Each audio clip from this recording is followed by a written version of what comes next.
Hey guys, it's Mike here. It's been a while since my last Let's Play. A few issues happened with regards to my fraps footage and with regards to my hardware. Um, as I think I mentioned in the end of my last video, I ran out of hard drive space at one point with a huge backlog of footage to upload. I managed to clear out like 800 gig off the hard drive, and then 2 days later the hard drive completely failed. And I had to replace it, so I wasn't able to fraps at all for a couple of weeks. In the meantime, however, I've obviously been playing the game because I'm addicted to it, and it's really good fun to play. I just not had a chance to frap, so I mean, I've died a few times. I died a couple of days after the last Let's Play to a guy with an AK on the field north of Berezino in the middle of the night. I died a couple of times in Cherno. I had a bit of fun running around with an axe for a couple of days, just axing people, and making silly puns on voice comms, just for the hell of it, which was quite enjoyable actually. But there really wasn't enough footage there to make a proper video out of it.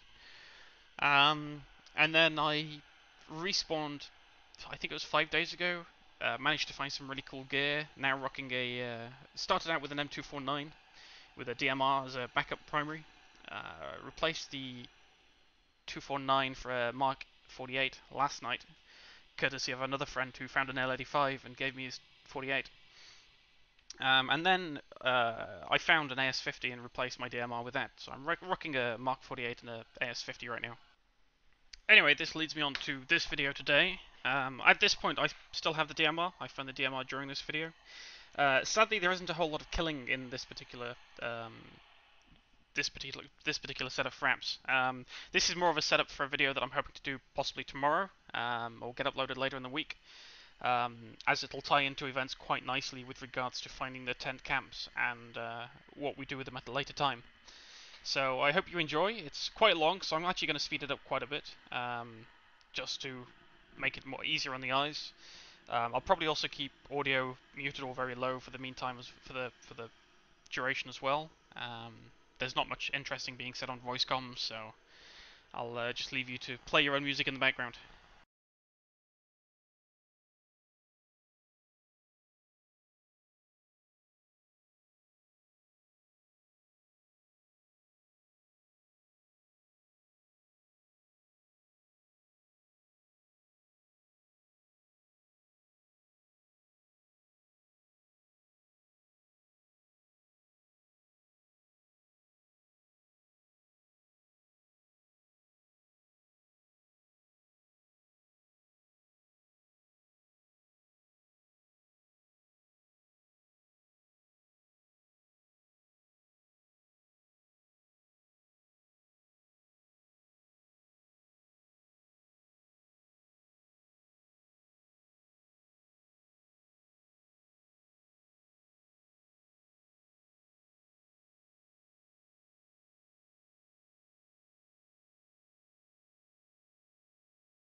So I'd arrived at the second coordinates I'd been given, and it was at this point that I actually managed to spot. I hadn't spotted the tents before, but I managed to spot them. And there was 5 or 6 of them amongst the trees, and they all had really, really good shit in them. As you'll see whilst watching the video, there was a number of L85s, a number of AS50s, I think there was 1 or 2 M107s as well, and an SVD camo. There was a whole bunch of ammunition to go with them all as well, along with a whole bunch of other stuff, food, drink, etc. As I said, I had 2 friends en route, and they had a tent that we could stash elsewhere on the map, in order to ferry stuff to and from it, just as a temporary holding location.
the original plan at this point was for me to cover the camp until our reinforcements could arrive. But I actually had one more tent location that I wanted to check out before we did anything, just to see what kind of gear there was and maybe if there was a vehicle there. So I continued on to the north, whilst my friends, by this point I had two, Thomas Isidro and Fat Hitman, were coming over towards me to rendezvous.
I'm running over the field.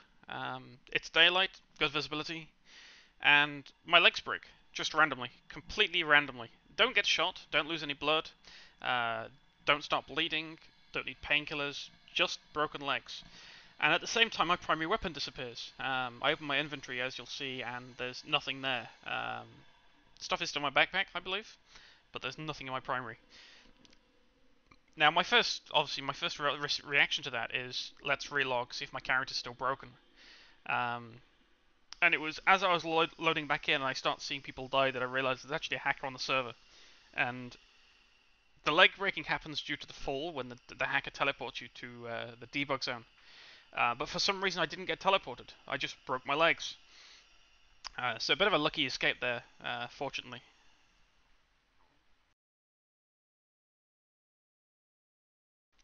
Anyway, I relog back over to SE6 for a short while, just to make sure that all my shit is still intact. I actually had to Alt F4 because on the loading screen you don't get the option to escape back out of the game. Switched over to SE6 and I was there with all my gear, luckily, but I still had broken legs.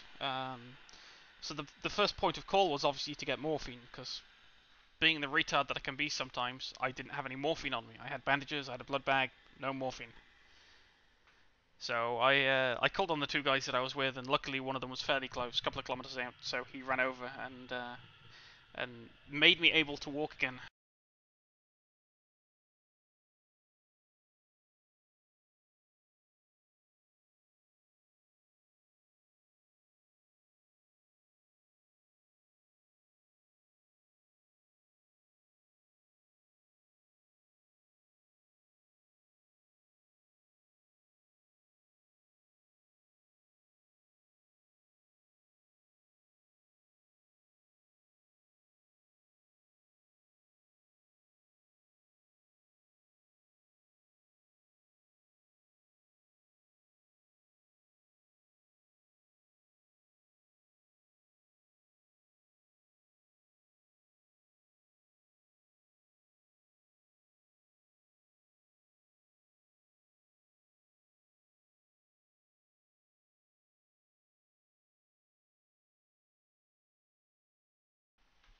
I don't know if you noticed at the start of the video when I looted the first tent, but I actually found a pair of NVGs. I found a rangefinder, I believe it was, and I also found a spare ghillie suit, which I managed to pass over to Fat Hitman because he didn't have any of them so far, so he was running blind in the dark.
At this point, we'd given the hackers 10 minutes or so to actually clear up everybody and go back away and leave to a different server.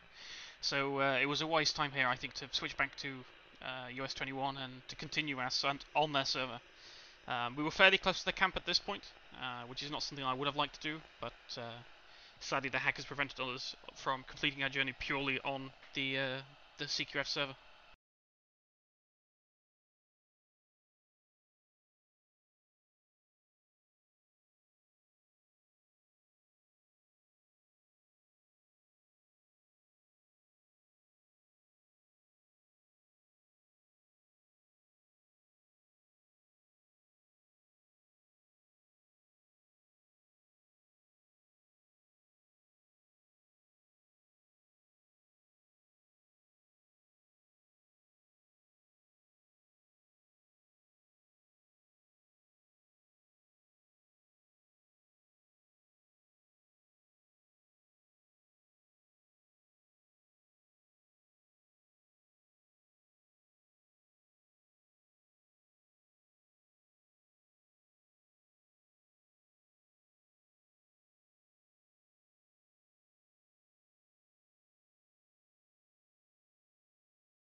So these tents didn't really have anything in them. A whole bunch of basic supplies.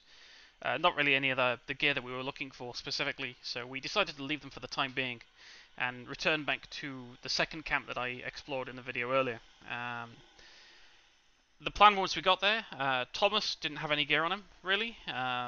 He had died not long before that.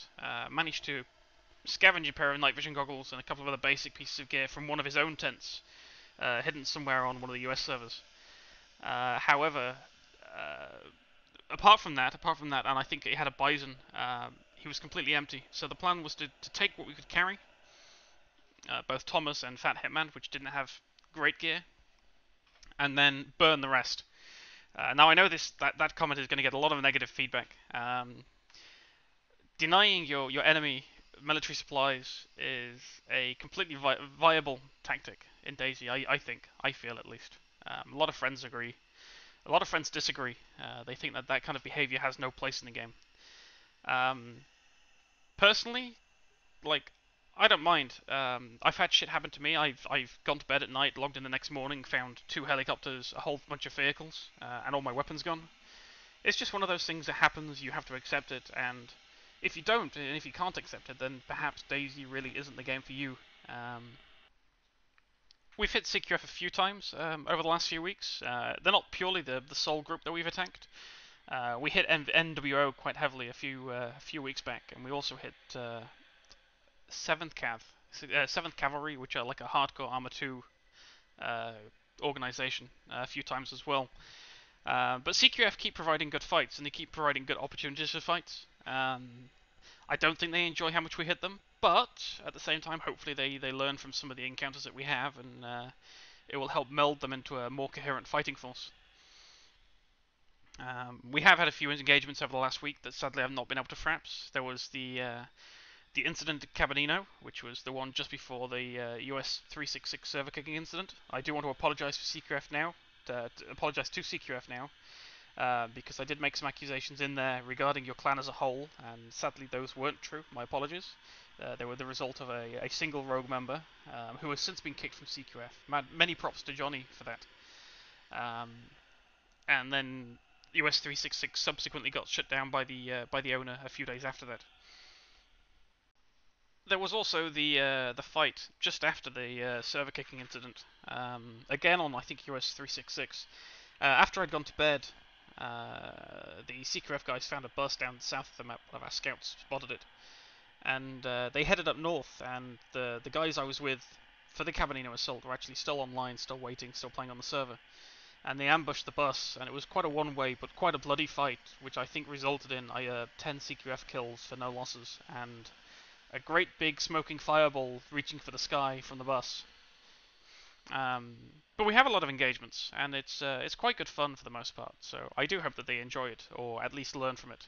We've also been quite persistently playing Find the Ural with them as well over the last few weeks.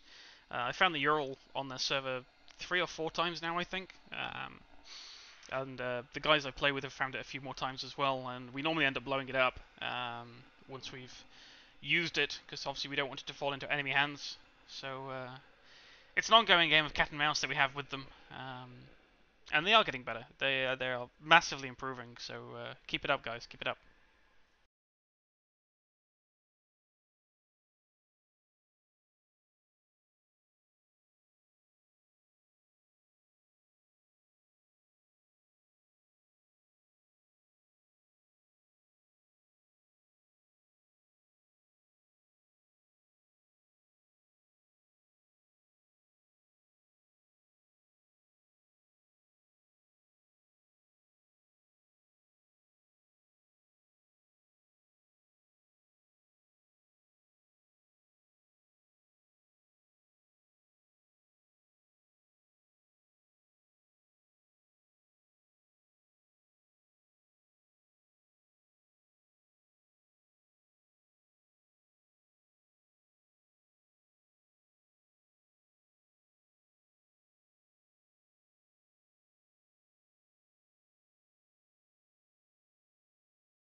Another one of my own personal character fallacies here that you'll see quite a bit is my almost ADD-like compulsion to double check and triple check and quadruple check tents just to make sure that we haven't missed anything. Um, it's a horrible flaw, and it'll probably get me killed. Well, it has got me killed in the past, and it'll probably get me killed going forward. It's just quite funny to watch, to sit back in a replay after, obviously after you've done it, and then just realize just how retarded you look by checking the same tent 4 or 5 times.